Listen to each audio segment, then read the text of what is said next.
फाशी द्या, फाशी द्या, बलात्कारांना फाशी द्या, ती कायद्याला गती द्या, गती द्या, गती द्या. फास्ट ट्रॅक लागू करा, लागू करा, लागू करा. महिलांचा कायदा सक्षम करा, सक्षम करा, सक्षम करा. फास्ट ट्रॅक लागू करा. लागू करा, लागू करा. या बलात्कारी नराधमांना फाशी, झालीच पाहिजे, झालीच पाहिजे. आणि महिला कायदा सक्षम करा. सक्षम करा, सक्षम करा. सन्माननीय श्री राजसाहेब ठाकरे आणि शर्मिला वहिनी साहेब या उरण येथे यश्री शिंदे आणि अक्षता म्हात्रे या दोन ठिकाणी आपण बघितल्याच असेल, आमचे वरिष्ठ आहेत त्याही भेट दिलेली आहे. आणि अशा अवस्थेत त्याही त्या दिवशी तिथे बोलल्या की कायदा हा सक्षम आणि भक्कम झाला पाहिजे. आता तुम्ही बघत असाल महाराष्ट्रभर असेल किंवा इतर तालुक्यामध्ये ग्रामीण भागामध्ये असेल की महिला असुरक्षित आहेत.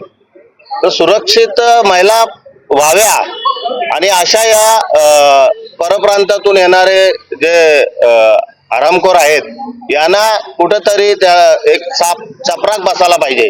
यासाठी आमचं आंदोलन आहे की कायदा हा सक्षम व्हायला पाहिजे. आता तुम्ही बघायला या बोलल्यात ताई की सक्षम कायदा, शक्ती कायदा तो का आतापर्यंत स्थगित ठेवलाय, तो त्याला गती द्या, त्याला चालू करा. असे जे कायदे आहेत ते आपल्याला शरीयसारखा आमचे सन्माननीय श्री राजसाहेब ठाकरे त्यामध्येच बोलले की शरियासारखा कायदा हा त्याच्यासारखा तो कायदा नको, पण त्याच्यासारखा कायदा कुठेतरी व्हायला पाहिजे. आणि जर झाला तर असे येणारे परप्रांतीय असेल किंवा आपले इथले आरामखोर असतील यांना चापराक बसेल आणि महिला सुरक्षित राहतील. हा भक्कम कायदा झाला पाहिजे, ही आमची मागणी आहे. आता तुम्ही बघाल की एक महिलेला फास्ट ट्रॅक लागू केली आणि दुसऱ्या महिलेला फास्ट ट्रॅक लागू नाही केली. तर आमचं असं म्हणणं आहे की त्यांना देखील फास्ट ट्रॅक लागू करा. अन्य महिला त्यांच्या पण वर्षानुवर्ष केसेस चालू आहेत, या केसेसना देखील फास्ट ट्रॅक लागू करायला पाहिजे. तिथे कुठेतरी असे गुन्हेगारांना चापराक बसेल आणि होणाऱ्या अत्याचारांना एक जांप लागेल की कुठेतरी हे अत्याचार कोणी करण्याविषयी किंवा कोण करायला बघेल तर ते करणार नाही. हा वरिष्ठ पोलीस सर्व महाराष्ट्र पोलिसाची एक धाक बसली पाहिजे. आपण मागच्या 15 दिवसामध्ये बघितलं असेल तर महिलांच्या वरचे जे अत्याचार हे वाढतच चाललेत. आणि जसं शर्मिला वहिनींनी म्हटलं, मागच्या 10 वर्षापूर्वीपासून जो शक्ती कायदा अंमलात आणला गेला पाहिजे तो अजूनही आणला गेलेला नाहीये. मग आपलं गृहमंत्रालय किंवा गृह खातं कुठेतरी कमकुवत पडतंय असं नाही वाटत आहेत का?